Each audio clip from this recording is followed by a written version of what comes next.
Halo semuanya, Assalamualaikum warahmatullahi wabarakatuh. Perkenalkan, nama saya Debi Roswati dari kelas F1 dengan nomor MPM 10 12 17 94. Di sini saya akan menjelaskan tentang apa itu rasio. Saya akan menjelaskan tentang pengertian rasio. Rasio adalah angka yang menunjukkan hubungan secara matematis antara suatu jumlah dan jumlah yang lain. Berdasarkan hubungan antara kedua hal tersebut, kita dapat menganalisa suatu kondisi keuangan.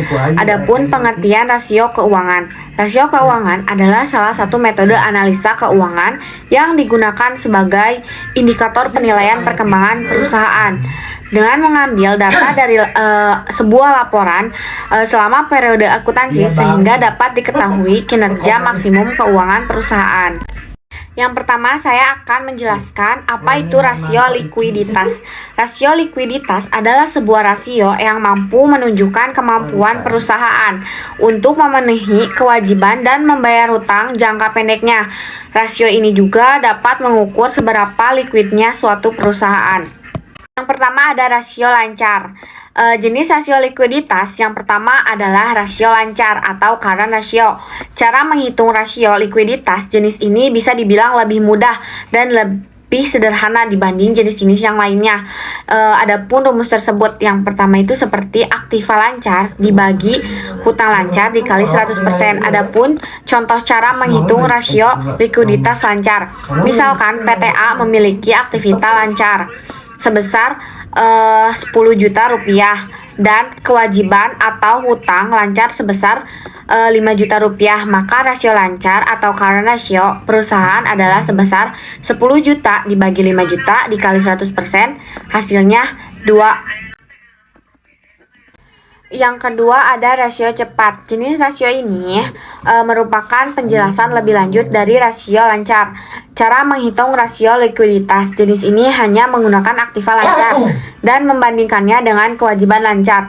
Berikut rumusnya. Quick ratio sama dengan aktiva lancar dikurang persediaan dibagi hutang lancar dikali 100%. Contoh cara menghitung rasio likuiditas yaitu PTB memiliki aktiva lancar senilai 20 juta rupiah, persediaan 12 juta, dan kewajiban lancar 16 juta.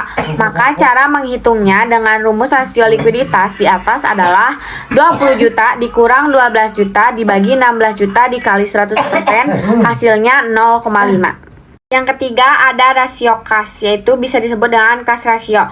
Cara menghitung rasio likuiditas jenis rasio kas ini adalah dengan melibatkan kas perusahaan. Tujuannya pun sama dengan jenis lainnya, yaitu untuk mengetahui kemampuan perusahaan untuk melunasi kewajiban jangka pendeknya dengan acuan kas perusahaan. Berikut rumus tersebut, yaitu kas rasio sama dengan kas ditambah surat berharga dibagi hutang lancar dikali 100%. Adapun contoh cara menghitung rasio likuiditas kas. PTC memiliki kas 5 juta rupiah, surat berharga 3 juta rupiah, dan kewajiban lancar 5 juta rupiah. Maka jika dihitung dengan menggunakan rumus rasio likuiditas di atas, hasilnya akan menunjukkan jawabannya 5 juta ditambah 3 juta dibagi 5 juta dikali 100%, hasilnya 1,6. Adapun pengertian rasio profitabilitas. Rasio profitabilitas atau profitability ratio adalah rasio atau perbandingan untuk mengetahui kemampuan perusahaan untuk mendapatkan laba, yaitu profit, dari pendapatan earning terkait penjualan aset dan ekuitas berdasarkan dasar pengukuran tertentu. Yang pertama ada margin laba kotor, yaitu gross profit margin. Margin laba kotor merupakan rasio profitabilitas untuk menilai persentase laba kotor terhadap pendapatannya yang dihasilkan dari penjualan laba kotor, yang dipengaruhi oleh laporan arus kas, memaparkan besaran laba, dan didapatkan juga oleh perusahaan dengan pertimbangan biaya yang terpakai untuk memproduksikan produk atau jasa. Gross profit margin mengukur efisiensi perhitungan harga pokok atau biaya produksi. Semakin besar gross profit margin, semakin baik. Kegiatan operasional perusahaan yang menunjukkan harga pokok penjualannya lebih rendah daripada penjualan yang berguna untuk audit operasional. Jika sebaliknya, maka perusahaan kurang baik dalam melakukan kegiatan operasional. Adapun rumus perhitungan margin laba kotor sebagai berikut.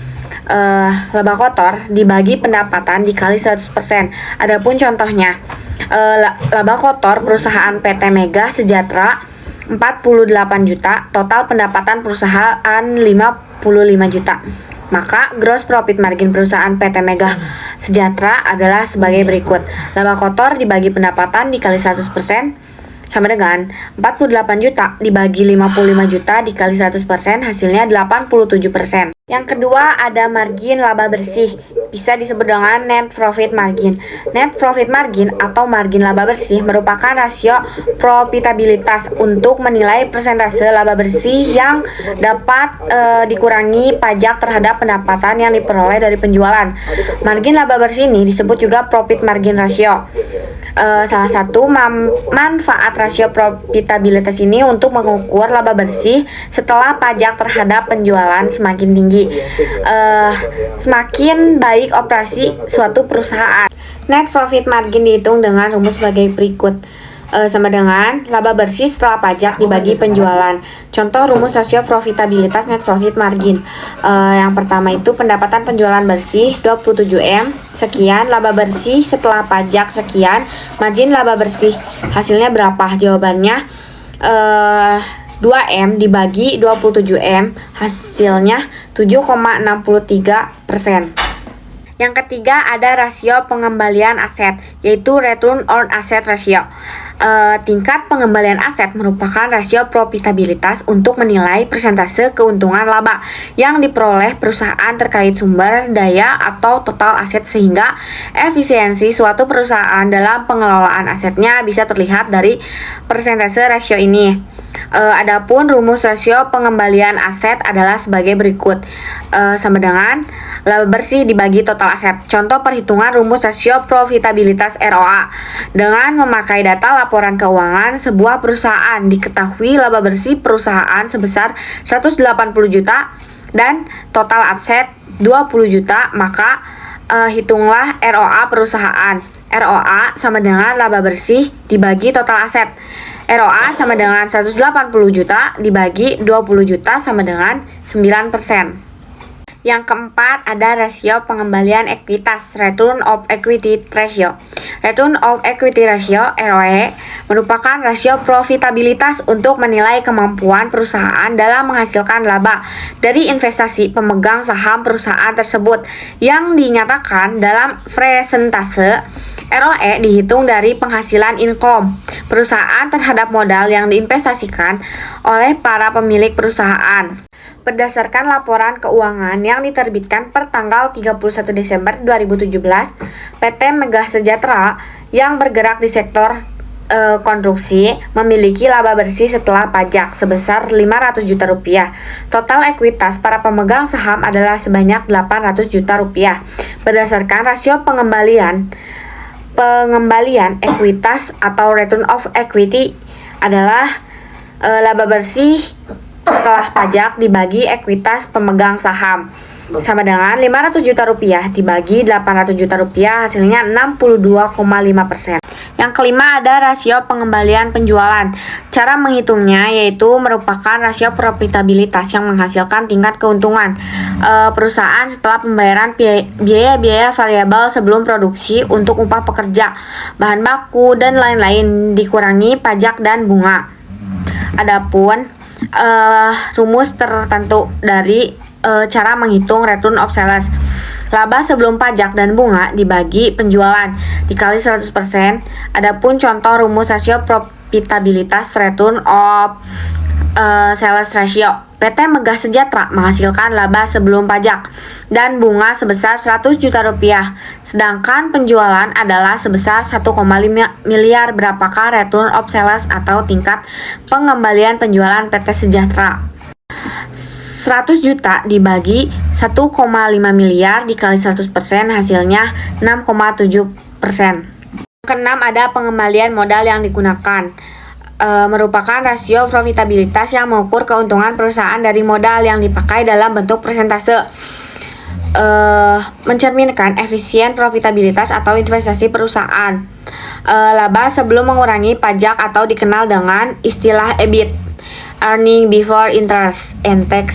Berikut ini dua rumus ROS yang sering digunakan, yaitu laba, pajak, dan bunga dibagi modal kerja, atau laba sebelum pajak dan bunga dibagi total aset dikurang kewajiban. Yang ketujuh, ada return of investment. Rumus return of investment adalah laba atas investasi dikurang investasi awal dibagi investasi dikali 100%. Adapun contoh perhitungan dengan rumus profitability. Perusahaan maju bersama melakukan investasi sebesar 500 juta rupiah kepada sebuah usaha penjualan produk kendaraan. Perusahaan maju bersama ternyata mendapatkan penjualan sebesar 1000 unit kendaraan, dan dari penjualan tersebut perusahaan mendapatkan keuntungan 600 juta rupiah. Yang ketiga, ada rasio solvabilitas. Rasio solvabilitas merupakan suatu perbandingan dari beberapa ukuran yang secara umum dinyatakan dengan angka.